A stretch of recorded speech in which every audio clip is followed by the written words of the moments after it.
खंड करके तेरा जगत से आज अस्तित्व ही समाप्त कर देता हूँ।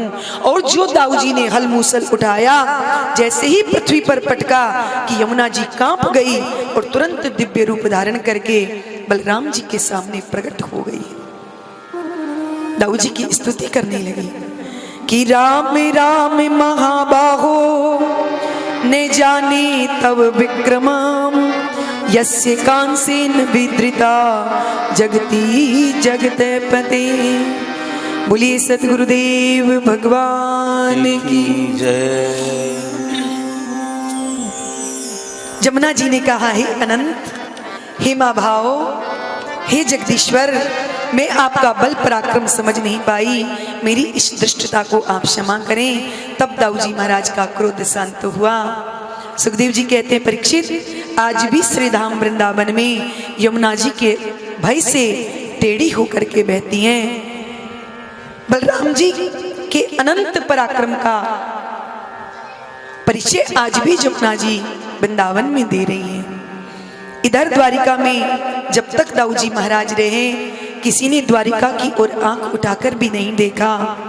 पर जब दुष्ट राजाओं को यह विदित हो गया कि दाऊ जी 2 महीना की छुट्टी मनाने के लिए वृंदावन गए हैं, सो ही द्वारिका के ऊपर दुष्ट राजाओं ने टेढ़ी निगाह करना प्रारंभ कर दिया। एक पुंडरक नाम का राजा था, उशिनर नरेश पुंडरक, जो स्वयं को भगवान सिद्ध करने की कोशिश में लगा रहता था। उसका मित्र था काशी नरेश, वो उसे और भड़काता रहता था कि तू भगवान बन जा और मैं तेरा पुजारी बन जाऊंगा, मैं तेरी जगत में खूब पूजा करवाऊंगा, दुनिया में तेरा प्रचार प्रसार करूंगा, तू भगवान बन करके पूजना और जितना चढ़ावा आएगा सो दोनों मिलकर के 50-50 कर लेंगे। और ये पुंडरक काशी नरेश की बातों में आ गया। इसने लकड़ी का गरुड़ बनवा लिया, कस्तूरी घिस करके अपने शरीर पर लगा ली, 2 हाथ लकड़ी के लगवा लिए, लकड़ी का चक्र बनवा लिया, चारों भुजाओं में शंख चक्र गदा और पद्म धारण कर ली और बिल्कुल हूबहू भगवान की तरह बन गया। काशी नरेश इसकी पूजा कराने लगा, जगत में लोग इसे भगवान मानने लगे। एक दिन काशी नरेश ने पुंडरक से कहा, पुंडरक, तू द्वारिकाधीश श्री कृष्ण को एक धमकी भरा पत्र लिख दे कि असली भगवान मैं हूं, तू नकली है, द्वारिका छोड़ के भाग जा। वो डरपोक है, पत्र पढ़ते ही भाग जाएगा, फिर सारे जगत में तुम्हारी पूजा होने लगेगी, सारी दुनिया तुम्हें भगवान मानने लगेगी। और काशी नरेश की बातों में पुंडरक आ गया और उसने एक धमकी भरा पत्र द्वारिकाधीश को लिख करके और एक सेवक को देख करके द्वारिका भेज दिया। सेवक जैसे ही सभा में पहुंचा, दाऊ जी के हाथ में पत्र दिया। दाऊ जी पत्र को पढ़ करके जोर जोर से हंसने लगे। गोविंद ने कहा, अरे उद्धव, ऐसा क्या पढ़ लिया पत्र में जो इतनी जोर जोर से हंस रहे हो? उद्धव ने कहा, महाराज, दूसरे भगवान प्रकट हो गए हैं और पत्र में लिख रहे हैं कि असली भगवान मैं हूं, तुम नकली हो, इसलिए यहां से भाग जाओ द्वारिका खाली करके। भगवान को भी बड़े जोर से हंसी आई और भगवान ने दूत को बुला करके कहा, भैया दूत, अपने महाराज से जाकर के कहना कि उन्हें यहाँ आकर आने करके कष्ट उठाने की आवश्यकता नहीं है, हम कल स्वयं उनसे मिलने के लिए वहीं पर आ रही हैं। सेवक ने आकर के जैसे कि तैसा महाराज पुंडरक को सुना दिया। पुंडरक ने काशी नरेश से कहा, रे काशी नरेश, तू तो कह रहा था कि द्वारिकाधीश कृष्ण डरपोक है, पत्र पढ़ते ही भाग जाएगा, वो तो कल यहीं आ रहा है। काशी नरेश ने कहा, मित्र भगवान बने हो तो थोड़ी बहुत तो रिस्क उठानी पड़ेगी, और फिर मैं भी तो तुम्हारे साथ हूं, घबराने की क्या बात है। और दूसरे दिन भगवान श्री कृष्ण उद्धव को अपने साथ लेकर के रथ में बैठ करके और पुंडरक के यहाँ पर, उसी नरेश के यहाँ पर आए। जैसे ही उसके नगर में प्रवेश किया, काशी नरेश ने कहा कि दिखाओ अपना चमत्कार, और उसने बटन दबाया तो गरुड़ आकाश में उड़ने लगा। बटन दबाया तो सुदर्शन नाचने लगा। भगवान सब देख देख करके हंसने लगे और उद्धव से कहा, उद्धव देखो तो हूबहू मेरा स्वरूप धारण किया है, पर मेरा रूप बनाने में इसने मेरा कितना चिंतन किया होगा। आज मैं इसे अपना असली स्वरूप प्रदान कर देता हूँ। और भगवान ने तुरंत अपने सुदर्शन चक्र से उस पुंडरक का मस्तक धड़ से अलग कर दिया। काशी नरेश प्रभु को मारने के लिए आया, प्रभु ने भी उसका भी वध किया। और काशी नरेश ने प्रभु को मारने के लिए एक कृत्या को उत्पन्न कर दिया। कृत्या प्रभु को मारने के लिए दौड़ी, सुदर्शन चक्र ने उस कृत्या को जला करके भस्म कर दिया। और भगवान ने कहा कि तुम जाकर के काशी को नष्ट करके उसे गंगा जी में डुबो दो। और सुदर्शन ने ऐसा ही किया। सुखदेव जी महाराज कहते हैं, इस प्रकार से भगवान के अनंत चरित्र हैं, अनंत पराक्रम हैं। परीक्षित जी महाराज ने कहा, प्रभु आप बीच बीच में दाऊ जी के भी चरित्र सुनाते रहे। तो श्री सुखदेव बाबा कहते हैं, परीक्षित एक बार दुर्योधन की एक बेटी थी जिसका नाम था लक्ष्मणा, उसका स्वयंवर था। श्री कृष्ण का एक पुत्र है जिसका नाम है सांब। ये जाम्बवती से उत्पन्न हुआ था और बड़ा ही सुंदर था। जब सांब को पता चला कि स्वयंवर हो रहा है,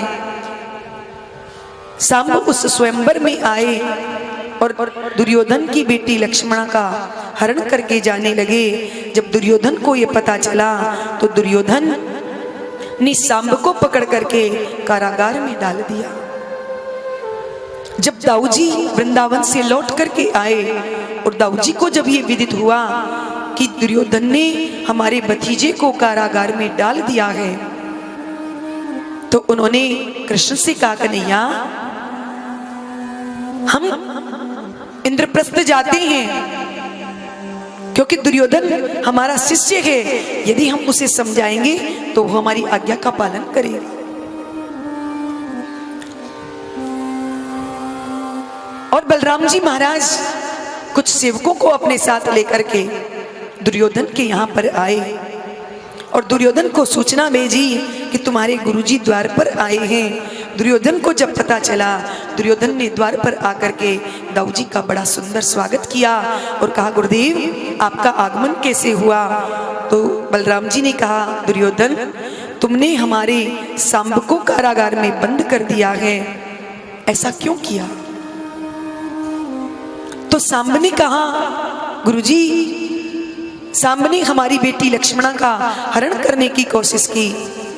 तो बलराम जी ने कहा, दुर्योधन हमारा सांब क्या किसी से कम है क्या? सुंदर भी है, पराक्रमी भी है, तुम्हें अपनी बेटी का विवाह उसके साथ कर देना चाहिए था।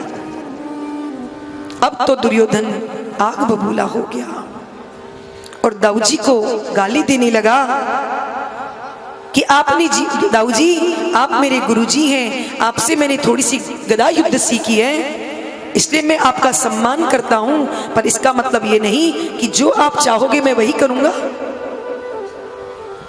आप राजा नहीं है जो मैं आपकी आज्ञा का पालन करूं। आपने जीवन भर गायें चराई हैं, पोखर का पानी पिया है और पैर की जूती आज सिर पर चढ़ना चाहती है। जो दाऊ जी को गाली दी, सुखदेव बाबा कहते हैं कि दाऊ जी को इतना कहने के बाद कोई जीवित रह जाए? दाऊ जी ने तुरंत अपना हल उठाया और दुर्योधन से कहते हैं, दुर्योधन तुझे बड़ा अभिमान है, अभी तुझे इसका फल चखाता हूं। और जो हल को उठा करके और हस्तिनापुर की जमीन पर दाऊ जी ने पटका तो पूरी हस्तिनापुर गेंद की तरह डगमगाने लग गई। सब दौड़ करके आए, दुर्योधन को समझाया, ये क्या कर रहे हो, जाकर के जल्दी से माफी मांगो, नहीं तो अभी लेने के देने पड़ जाएंगे। दुर्योधन तुरंत दाऊ जी के चरणों में आकर के गिर पड़ा। सुखदेव जी महाराज कहते हैं कि आज भी बलराम जी ने जो हल डाल करके जमुना जी को खींचा है हस्तिनापुर में, आज भी जमुना हस्तिनापुर जमुना की तरफ थोड़ी और झुकी हुई है। आज भी बलराम जी के बल और पराक्रम का परिचय दे रही है। तुरंत दुर्योधन गया, सांब और अपनी बेटी लक्ष्मणा को लेकर के आया और दाऊ जी को समर्पित किया है। दाऊ जी उनको लेकर के आए। सुखदेव जी महाराज कहते हैं, परीक्षित, इस प्रकार से भगवान के बड़े ही सुंदर चरित्र हैं। एक बार नारद जी महाराज द्वारिका में आए और सोचा कि भगवान देखो तो सही कि अपने इतने बड़े परिवार में भगवान कैसे रहते हैं। जैसे ही रुक्मणी जी के भवन में नारद जी ने प्रवेश किया तो भगवान रुक्मणी जी के पर्यंक पर बैठे रुक्मणी जी से वार्तालाप कर रहे हैं। दूसरे भवन में नारद जी गए तो वहां सत्यभामा के साथ बैठ करके भगवान चौपर खेल रहे हैं। तीसरे भवन में गए तो वहां जाम्बवती के साथ भगवान हंसी मजाक कर रहे हैं। चौथे भवन में गए तो वहां अपने बालकों को भगवान धनुष विद्या सिखा रहे हैं। तो पांचवें भवन में गए तो कहीं किसी को क्या उपदेश कर रहे हैं। 16,108 भवन में नारद जी गए, पर सब जगह अलग अलग प्रभु की लीलाओं का नारद जी ने दर्शन किया। नारद जी जब द्वारिका से निकल करके जाने लगे तो भगवान नारद जी के सामने आ गए और नारद जी से आकर के कहा, बेटा नारद, कहां जा रहे हो? नारद जी कहते हैं, प्रभु आपकी लीला बड़ी विचित्र है, समझ में नहीं आती। क्योंकि भगवान श्री कृष्ण जब 16,108 भवनों में प्रवेश करते थे तो 16,108 स्वरूप धारण कर लेते थे, और जब द्वारिका से बाहर जाना होता तो भगवान एक बन करके निकल जाते थे। भगवान अपनी द्वारिका में प्रातःकाल ब्रह्म मुहूर्त में उठते हैं, जल से नेत्रों का प्रक्षालन करते हैं, प्रसन्न मुद्रा में अपने आत्म ज्योति स्वरूप का चिंतन करते हैं, फिर सुंदर निर्मल जल में स्नान करते हैं। क्योंकि कर्ण शाखा के अंतर्गत हैं। सूर्योदय से पूर्व अग्निहोत्र करने के बाद सूर्योदय होने पर अपने माता पिता के चरणों में सिर रख करके भगवान उन्हें प्रणाम करते हैं। पर आज का समय कैसा आ गया कि लोग प्रणाम करना तक भूल गए, जबकि अपने माता पिता को, अपने बड़ों को चरणों में सिर रख करके प्रणाम करना चाहिए। आज प्रणाम केवल घुटनों तक ही रह गया, लोग झुकना जानते ही नहीं हैं। यद्यपि नियम यह है कि बाएं हाथ से बायां पैर और दाहिने हाथ से दायां पैर का अंगूठा स्पर्श करके तब अपने बुजुर्गों को, अपने बड़ों को प्रणाम करना चाहिए, लेकिन लोग प्रणाम करना भूल गए। सारी संस्कृति धीरे धीरे समाप्त होती जा रही है। जितना शिक्षा का विस्तार हो रहा है उतना ही संस्कृति का, संस्कारों का नाश हो रहा है। इसलिए माता पिता से, क्योंकि बालक की प्रथम गुरु माँ होती है, इसलिए माताओं से करबद्ध निवेदन है कि अपने बच्चों को सुसंस्कारित करो, उन्हें संस्कार डालो कि प्रातःकाल उठ करके अपने दादा दादी को, अपने माता पिता को, अपने घर में जितने बुजुर्ग हैं, बड़े हैं, उन सबको चरण स्पर्श करके प्रणाम करो।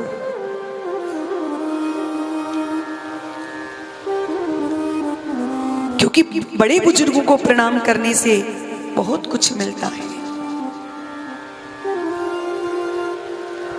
बड़े बुजुर्गों को प्रणाम करने से आयु, विद्या, यश और बल, इन चारों की प्राप्ति एक साथ हो जाती है। क्या जाता है झुकने में अपने बड़ों के?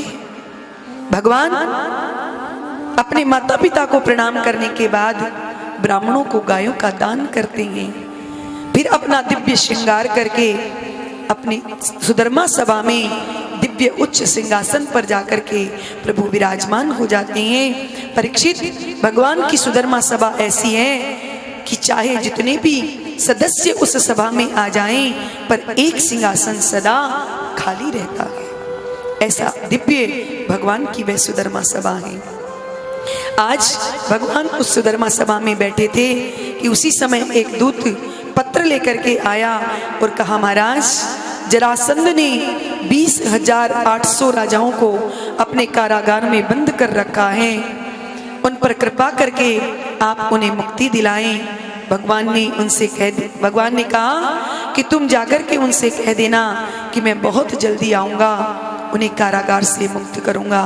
दूत को विदा कर दिया, पर कुछ ही देर के बाद श्री नारद जी महाराज का आगमन हुआ और नारद जी महाराज ने आकर के कहा, प्रभु इंद्रप्रस्थ में पांडव राजसूय यज्ञ करना चाहते हैं और उन्होंने मुझे आपके पास भेजा है कि आप अपने पूरी परिकर के साथ उस राजसूय यज्ञ में पधारे।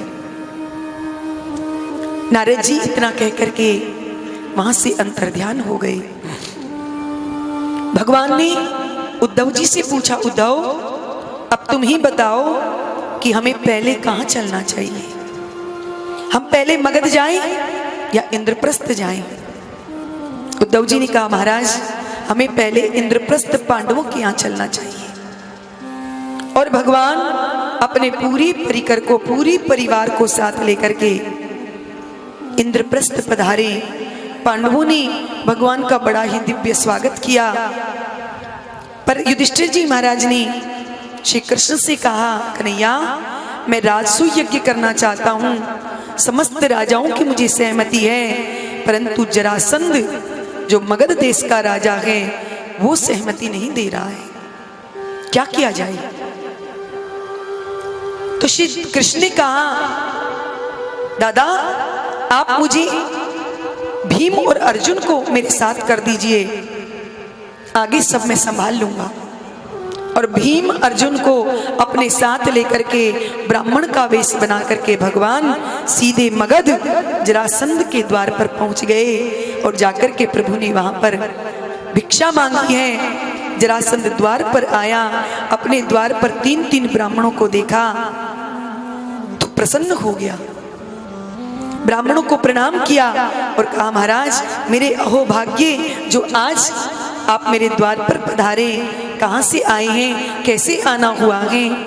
प्रभु ने मुस्कुरा करके कहा, राजन हमने तुम्हारा बड़ा नाम सुना था कि तुम बहुत बड़े दानी हो, हम भी तुमसे कुछ याचना लेकर के आए हैं।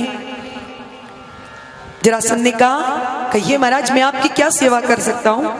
भगवान ने मुस्कुरा करके कहा कि तुम हमको पहले वचन दो कि हम तुमसे जो मांगेंगे तुम हमें दोगे। जरासंध ने कहा, महाराज बिल्कुल दूंगा, कहिए आपकी क्या सेवा कर सकता हूं? तो श्री कृष्ण ने मुस्कुरा करके कहा, राजन हम आपसे युद्ध करना चाहते हैं, द्वंद्व युद्ध करना चाहते हैं, हम तीनों में से आप किसी एक के साथ में द्वंद्व युद्ध करो।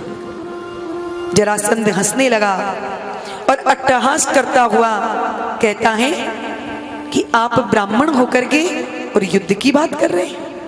ब्राह्मण तो एकदम शीतल होते हैं, शांत होते हैं, ब्राह्मण किसी से झगड़ा करना जानते ही नहीं, और आप मुझसे युद्ध की बात करते हैं। जब कृष्ण मुस्कुराने लगे तो कृष्ण की पहचान उसकी मुस्कुराहट से हो जाती है। कृष्ण की मुस्कान को देख करके जरासंध कहता है कि मैंने तुम्हें पहले कहीं देखा है, पर कहां देखा है ये मुझे याद नहीं आ रहा।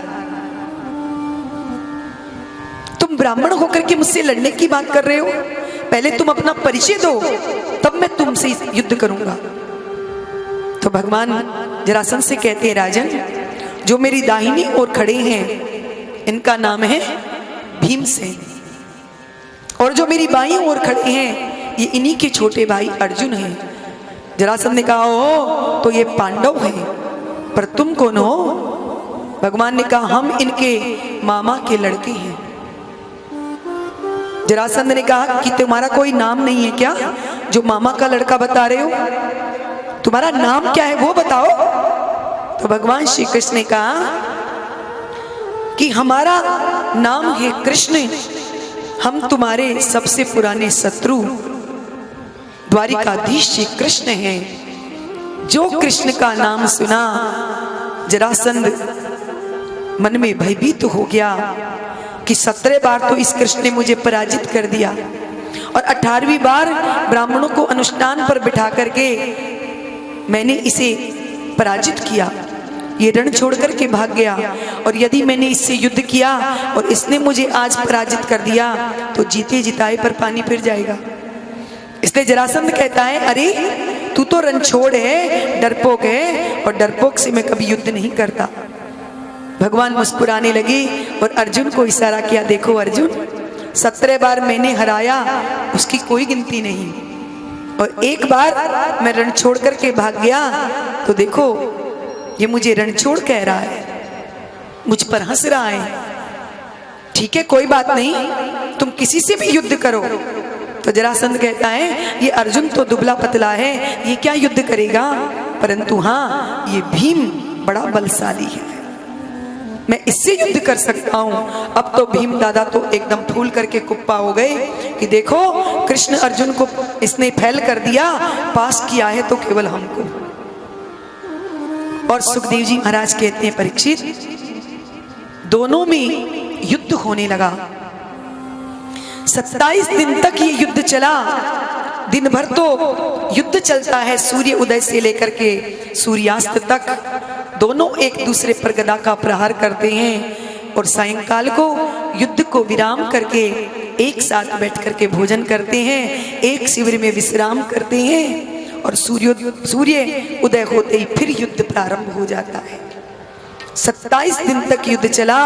27 दिन की रात्रि को जब युद्ध विराम हुआ, भोजन करके जब जरासंध और भीम विश्राम कर गए, आज भीम को नींद नहीं आई, और रात्रि में उठ करके दबे पांव कृष्ण और अर्जुन जिस शिविर में सोए हुए थे उस शिविर में पहुंच गए और कृष्ण का दुपट्टा खींचने लगे। कृष्ण ने एकदम हड़बड़ा करके नेत्र खोले, अरे भाई कौन हो? भीम ने को सामने देखा तो श्री कृष्ण ने कहा, अरे भीम दादा आप यहाँ? यदि जरासंध ने देख लिया तो अभी आप पर हंसेगा कि आप शिविर छोड़ करके यहाँ हमारे पास क्यों आ गए। भीम ने कहा, अरे कन्हैया तुम दोनों बड़े चालाक हो, तुम तो दिन भर माल खाते हो, मेरी पिटाई देखते हो, और रात को तान दुपट्टा आराम से सोते हो। यहाँ उस जरासंध ने मार मार करके मेरी नस नस ढीली कर दी, और अब मैं उससे युद्ध नहीं कर सकता हूं। एक काम यही हो सकता है कि अभी जरासंध सो रहा है, हम यहां से भाग जाते। भगवान ने कहा, दाऊ दादा बड़ी बदनामी हो जाएगी हमारी जो रात्रि में भाग गए तो। पर दाऊ भैया क्या करें, आप युद्ध तो करते हैं पर युद्ध करते करते इधर उधर देखते नहीं है। दाऊ दादा कहते हैं, श्री बलराम भीम कहते हैं कि तुम यहाँ मुझे तो पिटाते हो और तुम आराम से यहाँ आनंद ले रहे हो। भगवान ने तुरंत अपना करकमल जैसे ही भीम के शरीर से स्पर्श किया कि भीम की सारी पीड़ा दूर हो गई। भगवान ने समझाया, भीम भैया आप युद्ध करते समय जरा इधर उधर देख तो लिया करो। एक बार मेरे कहने से आप एक बार और उससे युद्ध कर लो। और जैसे ही दूसरे दिन सूर्य उदय हुआ, भीम और जरासंध जैसे ही युद्ध करने के लिए अखाड़े में उतरे कि भगवान एक वृक्ष की ओट में खड़े हो गए। भीम युद्ध करते करते श्री कृष्ण की ओर देखने लगे। अब जितनी बार भीम कृष्ण की ओर देखते हैं उतनी ही बार भगवान एक तिनका उठाते हैं और उस तिनके को चीर करके फेंक देते हैं। बार बार भीम को इशारा कर रहे हैं। भीम समझ गए और उन्होंने ऐसा दाव पटका कि जरासंध को उठा करके जमीन पर पटका, एक पैर से उसके पैर को दबा दिया और दूसरे पैर को अपने हाथों से पकड़ करके जरासंध को बीच में से चीर दिया और उसे दोनों भागों को दो दिशाओं में फेंक दिया। जरासंध मर गया, पर थोड़ी ही देर बाद वो दोनों टुकड़े उठ करके आए और दोनों चिपक गए और जरासंध फिर से जीवित हो गया। अब तो भीम घबरा गए, अरे अभी तो मर गया था, ये फिर से जीवित हो गया।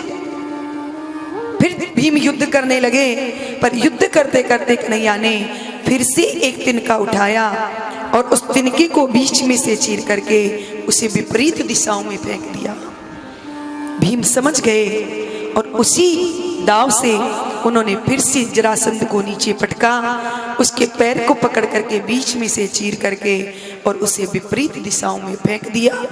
तो इस बार जरासंध मारा गया। जरासंध को मार करके जरासंध के पुत्र सहदेव को भगवान ने राज सिंहासन पर बैठा करके उसका राज्याभिषेक किया और बहुत सा धन लेकर के भगवान इंद्रप्रस्थ लौट करके आए। राजसूय यज्ञ प्रारंभ हुआ, पर उसमें प्रश्न ये उठा कि अग्र पूजा किसकी की जाए। तो सहदेव ने उठ करके कहा कि अग्र पूजा द्वारिकाधीश श्री कृष्ण की जाए। पितामह ने इसकी स्वीकृति दे दी और भगवान श्री कृष्ण का प्रथम पूजन प्रारंभ हुआ। तो उसी सभा में बैठा था शिशुपाल, उसने देखते ही भगवान पर गालियों की बौछार कर दी। भगवान को एक के बाद एक गाली देना प्रारंभ कर दिया। पांडवों ने अपना गांडीव उठा लिया शिशुपाल को मारने के लिए, पर भगवान ने रोक दिया कि मैंने अपनी बुआ को वचन दिया था, बुआ इसके 100 अपराध क्षमा हैं, लेकिन जिस दिन 100 से एक भी ऊपर हो गया तो ये जीवित नहीं बचेगा। भगवान को शिशुपाल गाली देने लगा, भगवान गिनने लगे और जैसे ही 100 गालियां हुई भगवान ने शिशुपाल को रोका कि अब शिशुपाल तुम शांत हो जाओ। पर शिशुपाल कब शांत होने वाला था, जैसे ही 101 गालियां हुई भगवान ने तुरंत अपने सुदर्शन चक्र से उसका सिरोच्छेदन कर दिया। उसके देह से एक प्रकाश निकला और भगवान में विलीन हो गया। और भी शिशुपाल के जितने समर्थक थे भगवान पर टूट पड़े, पर भगवान ने उन सबको समाप्त कर दिया।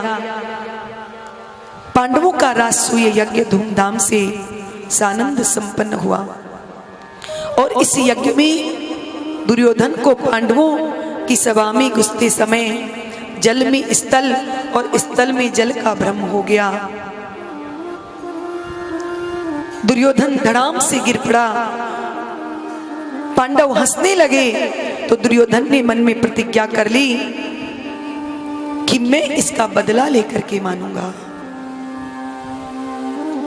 और परिणाम ये हुआ कि यही महाभारत का बीज बन गया। पांडवों उसी का बदला लेने के लिए मामा शकुनी की सहायता से द्यूत क्रीड़ा का षड्यंत्र रचा गया। भरी सभा में द्रौपदी को निर्वस्त्र किया गया। द्वारिकाधीश ने आकर के रुक्मणी द्रौपदी की रक्षा की। सुखदेव जी महाराज कहते हैं, परीक्षित भगवान के चरित्र अनंत हैं, उनके गुण भी अनंत हैं जिनका कोई बखान नहीं कर सकता। अब यदि तुम भगवान का कोई विशेष चरित्र सुनना चाहते हो तो हमें बताओ।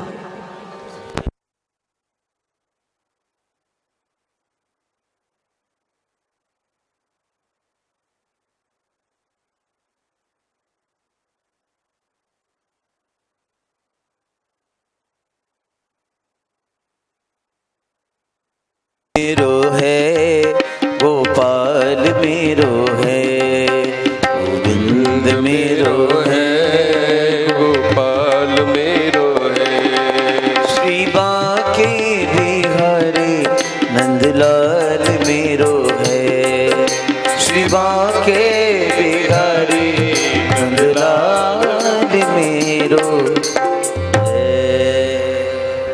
बोलिए भक्त वत्सल भगवान की।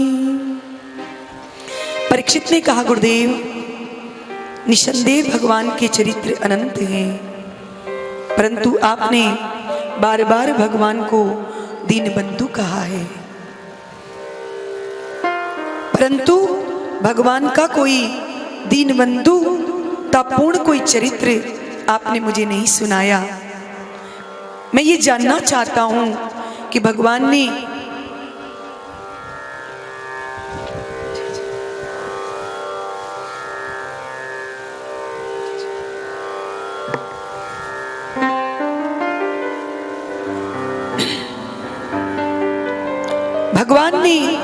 इस दीन को अपना बंधु बनाया था, तो भगवान को, सुखदेव जी महाराज को तुरंत श्री सुदामा जी महाराज की याद आ गई।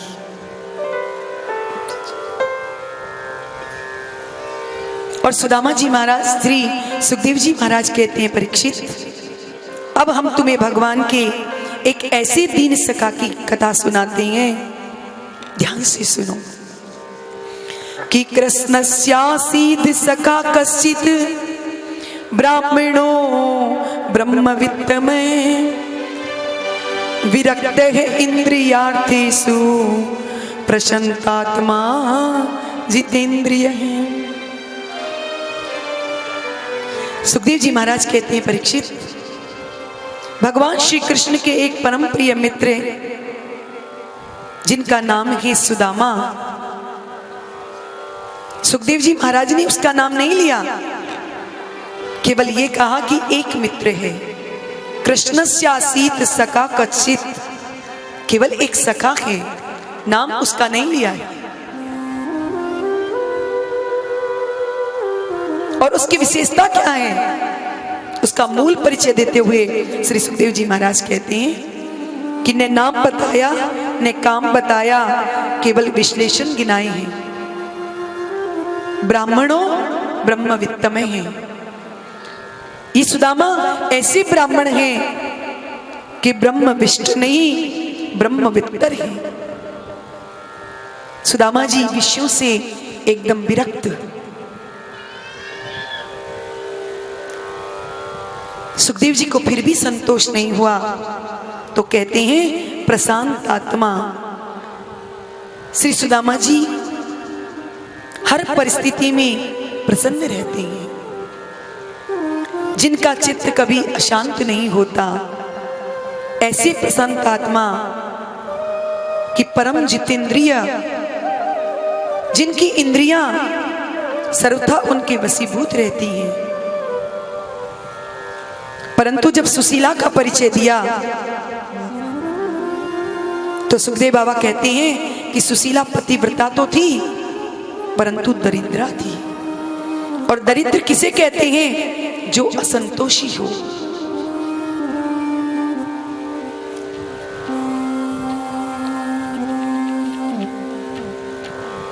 सुदामा जी को दरिद्र नहीं कहा, तो फिर सुशीला को दरिद्र क्यों कहा? अरे भाई, पतिदेव डॉक्टर बन जाएं तो देवी जी अपने आप डॉक्टरानी कहलाने लग जाती है, उसे अपने आप डिग्री मिल जाती है बिना पढ़े। पति मास्टर हो जाए तो पत्नी मास्टरानी कहलाने लग जाती है। तो जब सुदामा जी प्रशांत आत्मा हैं, परम जितेंद्रिय हैं, तो फिर सुशीला को दरिद्र क्यों कहा? पर सुदामा जी का क्या जीवन है कि जब आवे संतोष धन सब दर दूरी समान। जिस दिन हमारे मन में संतोष आ गया कि प्रभु ने जो दिया है बहुत दिया है, मैं तो इसके भी काबिल नहीं था, फिर भी प्रभु ने मुझे बहुत कुछ दे दिया, तो उससे बड़ा संतोषी कोई और नहीं हो सकता। आज घर है तो कल लालसा जगेगी कि गाड़ी आ जाए, हमारी फैक्ट्री लग जाए, फिर दूसरी फैक्ट्री लग जाए, फिर हमारा नाम खो जाए। तो ये तृष्णा कभी शांत तो होने वाली नहीं है। परंतु सुदामा जी की जो इंद्रियां हैं वो प्रशांत आत्मा, बिल्कुल उनके वशीभूत हैं। सुखदेव जी महाराज कहते हैं, परीक्षित, भगवान ने एक दिन विचार किया कि मेरा सुदामा तो मेरे पास कभी आने वाला नहीं, तो भगवान ने खुद लीला की और भगवान एक संत का वेश बना करके सुदामा जी के द्वार पर भिक्षा लेने के लिए चले गए। और जाकर के द्वार पर भिक्षा मांगते हैं, माते भिक्षाम देही। सुशीला दौड़ करके आई और कहा, महाराज मैं आपको भिक्षा नहीं दे सकती। क्यों देवी? सुशीला ने कहा, महाराज मेरे यहाँ सूतक है। संत ने कहा क्यों बेटी, जातक है क्या, किसी का जन्म हुआ है? सुशीला ने कहा हाँ। क्या हुआ है? बोले बेटी का जन्म हुआ है, और ऐसी बेटी जन्म हुई है कि जब से पैदा हुई है तब से लेना देना सब समाप्त हो गया। क्या नाम है तुम्हारी बेटी का? सुशीला ने कहा महाराज दरिद्रा। संत ने कहा तो बेटी क्या ये सुदामा का ही घर है? सुशीला ने कहा हाँ महाराज, आप मेरे पति को जानते हैं? संत ने कहा देवी कौन नहीं जानता सुदामा को, पर तुम जानती हो द्वारिकाधीश जो श्री कृष्ण हैं वो तुम्हारे पति के बचपन के सखा हैं। एक बार तू अपने पति को उनके पास मिलने के लिए भेज दे तो तेरा ये दारिद्र्य जीवन भर के लिए समाप्त हो जाएगा। संत इतना कहकर के वहां से चले गए। सुदामा जी जब अपने नित्य कर्म से निवृत्त हुए, सुशीला उनके पास जाकर के बैठी और सुशीला ने हाथ जोड़ करके कहा स्वामी क्या द्वारिकाधीश श्री कृष्ण आपके मित्र हैं?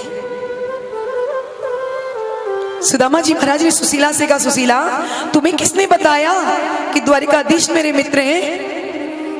सुशीला ने कहा महाराज आप भले ही ना बताओ, पर एक संत आए थे, उन्होंने मुझे बताया कि द्वारिकाधीश श्री कृष्ण आपके बचपन के सखा हैं। सुदामा जी ने कहा अरे सुशीला वो केवल मेरे बचपन का मित्र ही नहीं, मेरा लंगोटिया यार है सुदामा। जब हम गुरुकुल में पढ़ते थे और मैं कोई पाठ भूल जाता था तो वो जानबूझ करके भूल जाता था, उसे सब कुछ याद रहता था, फिर भी जानबूझ करके कह देता कि मुझे भी पाठ याद नहीं है, क्योंकि जो पाठ भूलेगा गुरुजी उसे दंड देंगे।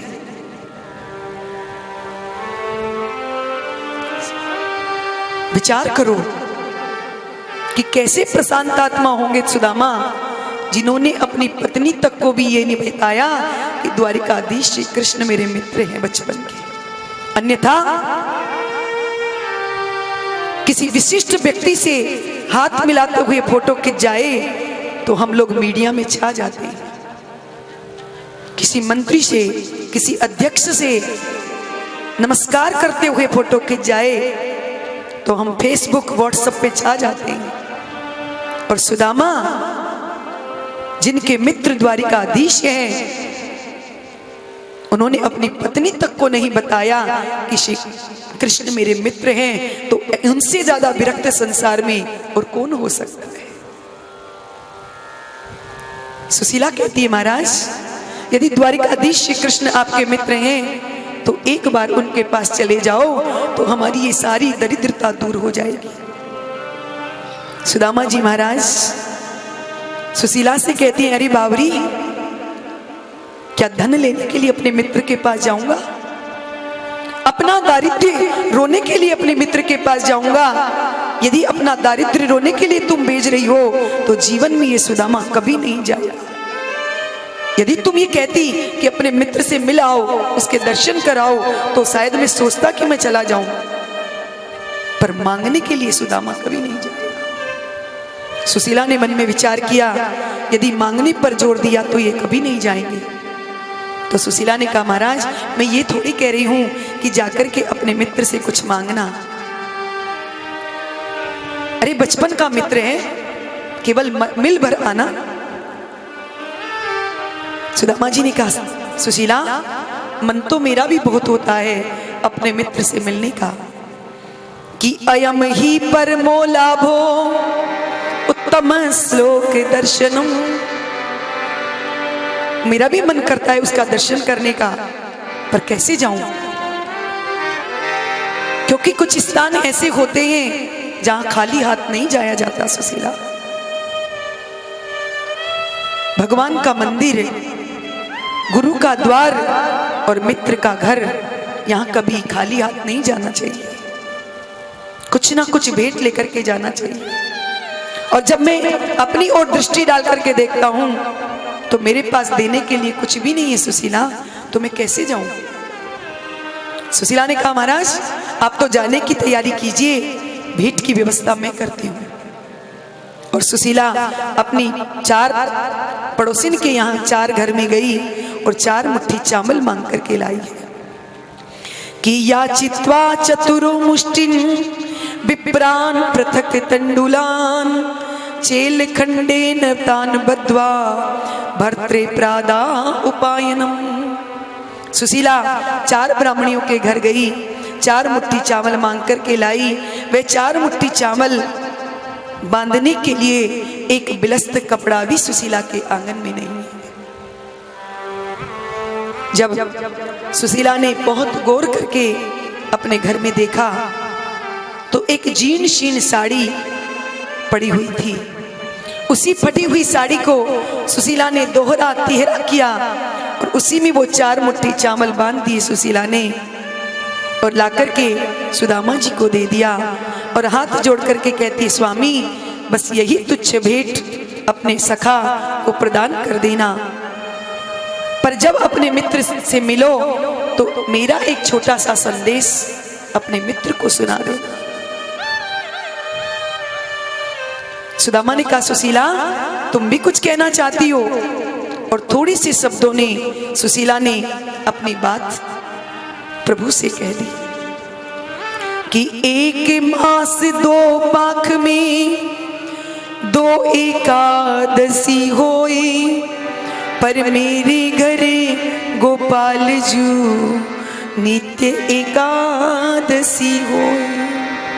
हे प्रभु, आपके जो वैष्णव भक्त होते हैं वो 15 दिन में एक एकादशी का व्रत करते हैं, पर मेरे घर में तो नित्य एकादशी होती है।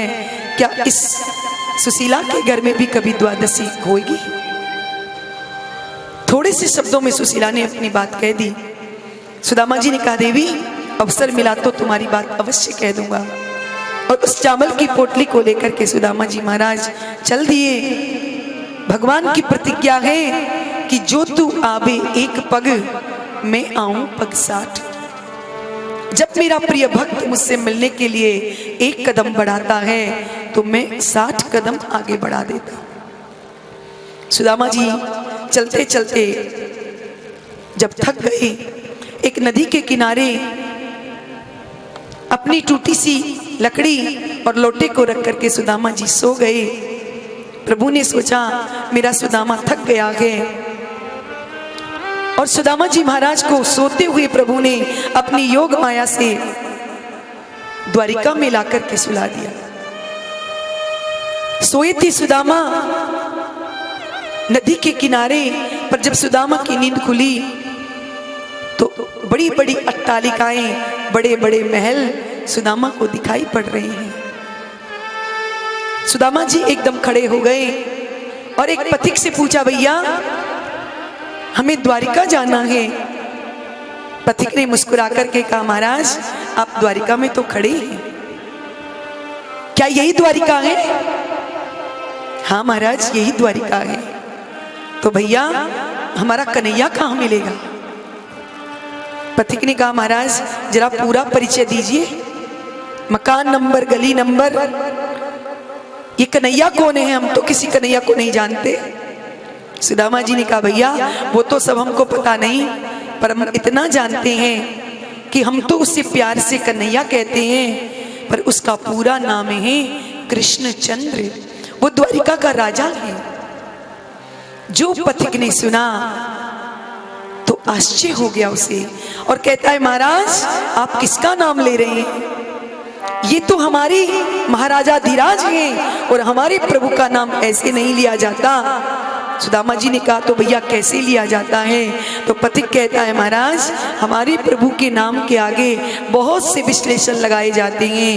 अनंत श्री समकिंकृत छत्रपति राजमूर्ति धर्म चक्रवर्ती सर्वे सरेश्वर गो विप्र प्रतिपालक विश्व बंध्य श्री श्री 1008 श्री द्वारिकाधीश श्री कृष्णचंद्र महाराज। जो सुदामा जी ने इतना लंबा चौड़ा नाम सुना, सुदामा जी महाराज तो आश्चर्यचकित हो गए। और सुदामा जी कहते हैं, क्या इतना बड़ा नाम हो गया हमारे कन्हैया का? भैया तो तुम बताओ कि हम अपने मित्र से कैसे मिलेंगे, उसका घर कौन सा है। पथिक ने कहा महाराज ये जितनी बड़ी बड़ी अट्टालिकाएं दिख रही हैं, भवन दिख रहे हैं, ये सब उन्हीं के हैं। जिसमें चाहो उसी में घुस जाना तो प्रभु तक पहुंच जाओगे। और सुदामा जी महाराज वहां से चल पड़े। चलते चलते सुदामा जी महाराज रुक्मणी जी के भवन में प्रविष्ट होते हैं। 6 डोड़ी पार कर दी, पर 7वीं डोड़ी पर जैसे ही पहुंचे कि द्वारपाल खड़े हुए थे। नरोत्तम जी महाराज ने तो सुदामा चरित्र को बड़ा विचित्र रूप से वर्णन किया है कि द्वारपालों ने सुदामा जी को रोक लिया छड़ी लगा करके, आप यहां से नहीं जा सकते। उस पर भागवत में ऐसा वर्णन आया है कि सुदामा जी महाराज सीधे अंतःपुर तक चले गए थे, क्योंकि प्रभु के यहाँ ब्राह्मणों को कोई रोक टोक नहीं है। द्वारिका में कोई भी ब्राह्मण कहीं भी आ जा सकता है, उसको फुल छुट्टी है।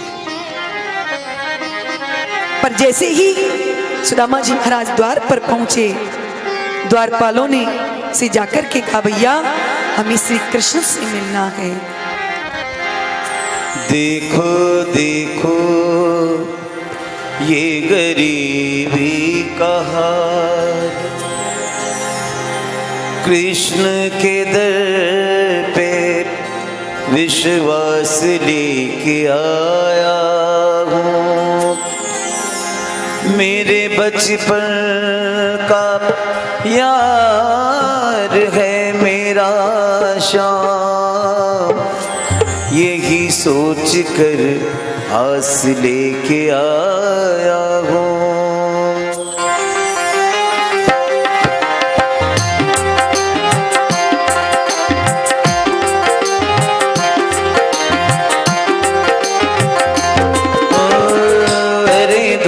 पालो कन्हैया से कह दो, अरे द्वार पालो कन्हैया से कह दो, किधर पे सुदामा गरीब आ गया है, किधर पे सुदामा गरीब आ गया है। ओ भटकते भटकते न जाने कहाँ से, भटकते भटकते न जाने कहाँ से, तुम्हारे महल के करीब आ गया है, किधर पे सुदामा गरीब आ गया है।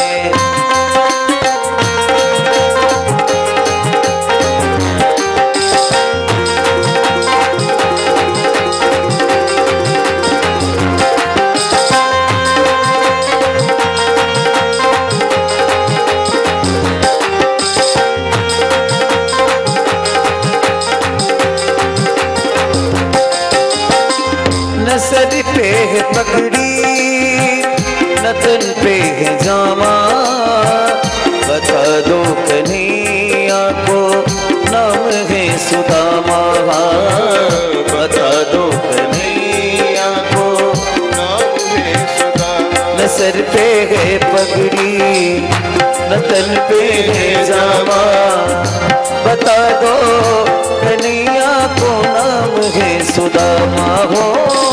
न सर पे है पगड़ी न तन पे है जामा, बता दो कन्हैया को नाम है सुदामा हो, बता दो कन्हैया को नाम है सुदामा।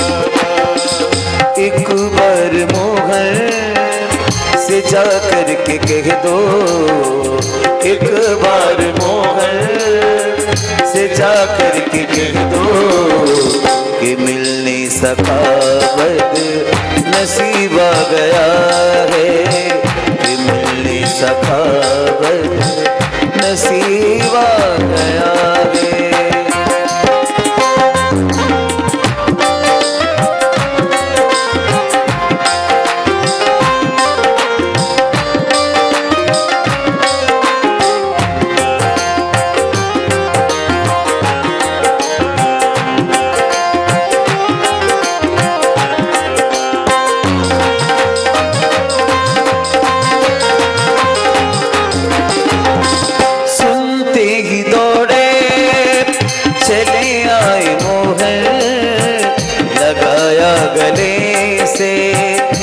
सुदामा को मोहन हाँ लगाया गले से, सुदामा को मोहन। वो सुनते ही दौड़े चले आए मोहन, लगाया गले से सुदामा को मोहन हो। सुनते ही दौड़े चले आए मोहन, लगाया गले से सुदामा को मोहन हो, लगाया गले से सुदामा को मोहन। न घबरा हुआ रुक्मिणी को, बड़ा ही अचंबा हुआ रुक्मिणी को, बड़ा ही अचंबा। ये मेहमान कैसा अजीब आ गया है, ये मेहमान कैसा अजीब आ गया है।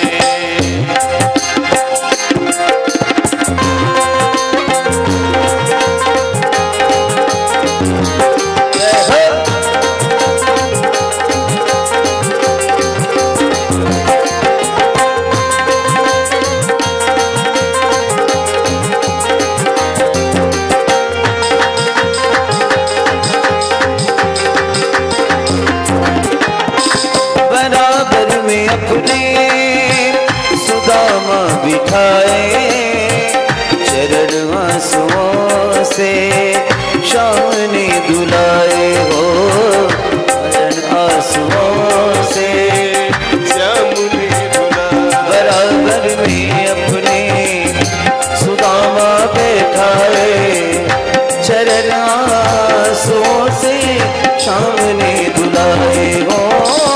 बराबर में अपने सुदामा बिठाए, चरण आंसुओं से शाम ने दुलाए, हाँ चरण आंसुओं से श्याम ने दुलाए। न घबराओ प्यारे जरा तुम सुदामा, न घबराओ प्यारे जरा तुम सुदामा। खुशी का समा तेरे करीब आ गया है, खुशी का समा तेरे करीब आ गया है।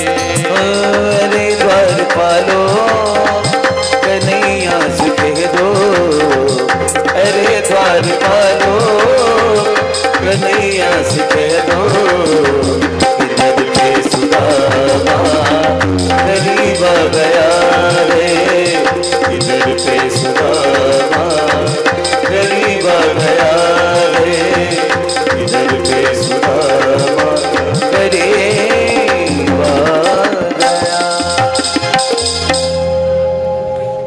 बोलिए भक्त वत्सल भगवान की। सुदामा जी महाराज द्वार पर आ गए। द्वारपालों ने पूछा, महाराज किससे मिलना है? सुदामा जी महाराज ने हाथ जोड़ करके कहा, भैया हमें तो श्री कृष्ण से मिलना है। आप जाकर के उनसे कह देना कि तुम्हारा बचपन का सखा तुमसे मिलने के लिए आया है। द्वारपाल तो बेचारे आश्चर्यचकित हो गए कि हमारे महाराज का और ऐसा मित्र। द्वारपालों ने सोचा कि भगवान की लीला समझ में नहीं आती, कब कौन किस रूप में आ जाए पता नहीं। और सुदामा जी महाराज को वहीं द्वार पर बिठा करके द्वारपाल दौड़ा दौड़ा प्रभु के पास में गया। प्रभु उस समय अपने सिंहासन पर बैठे हुए थे। जाकर के द्वारपाल ने कहा, सरकार शीश पगा न झगा तन पे, प्रभु जानी को आई बसो के गामा। धोती फटे सिलटे दुपटे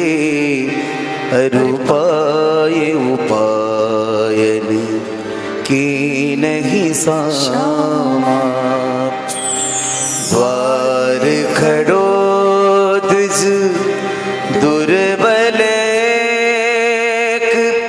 रहो चकिसो वसुधा भिरामा द्वार खड़ो तुझ दुर्बले रहो चकिसो वसुधा भिरामा पूछत दीन दयालु को धाम बतावत आपनो नाम सुदामा पूछत दीन दयालु को धाम बतावत आपनो नाम सुदामा।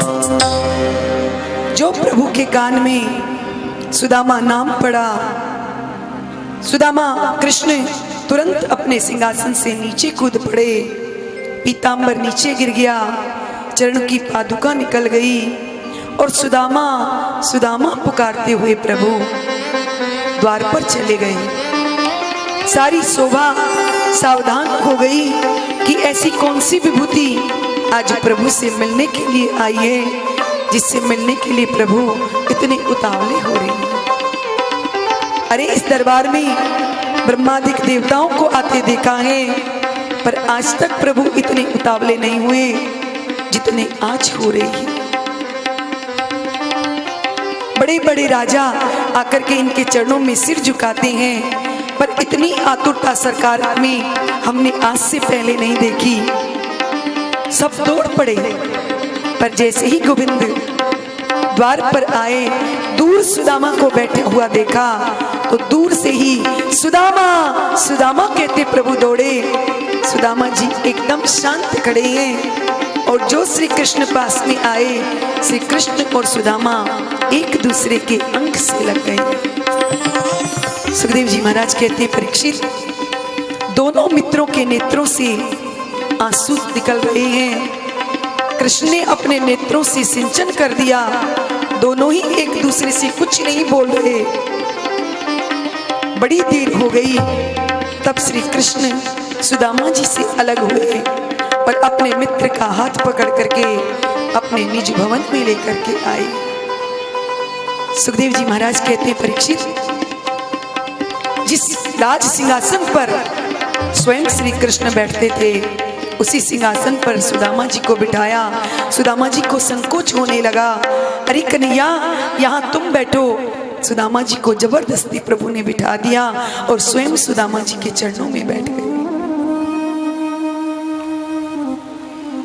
सुखदेव जी महाराज वर्णन करते हैं, जब प्रभु ने सुदामा जी के चरणों को देखा, रुक्मणी जी को इशारा किया कि जल्दी से जल लेकर के आओ। रुक्मणी जी दौड़ी दौड़ी गई हैं, पर जब तक रुक्मणी जी लौट करके आती, प्रभु का ध्यान सुदामा जी के चरणों पर पड़ा तो उनके चलने से फपोले पड़ गए, उनमें हजारों कांटे लगे हैं। प्रभु जब उन कांटों को निकालते हैं तो उनसे रक्त की धारा बहने लगती है। सुखदेव जी कहते हैं परीक्षित, जब प्रभु ने सुदामा जी का ये हाल देखा तो प्रभु के नेत्रों से गंगा जमुना की धारा बहने लगी